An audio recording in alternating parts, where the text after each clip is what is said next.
Okay, would you please introduce yourself?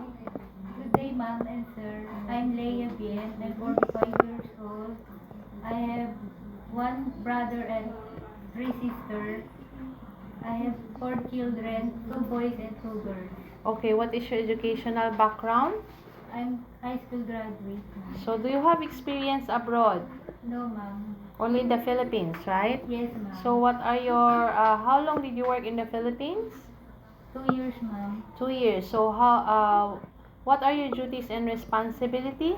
Take care of elderly and young children. Young children. So, how old is the children that you take care? 5 and 7 years old, ma'am. And the elderly?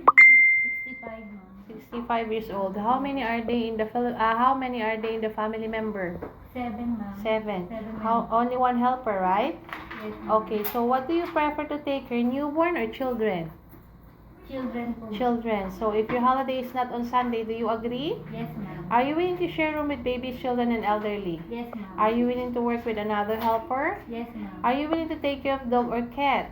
Yes, ma'am. Are you willing to take care of disabled? Yes, ma'am. Do you drink alcohol or smoke regularly? No, ma'am. Do you eat pork? Yes, ma'am. Do you have tattoo?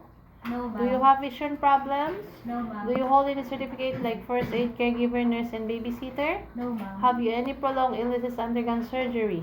No, ma'am. Have you ever involved in any criminal labor police cases? No, ma'am. So, if ever,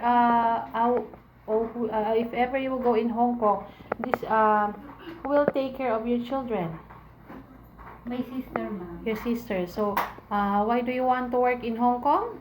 I want to work in Hong Kong because I will support my family and especially my children education.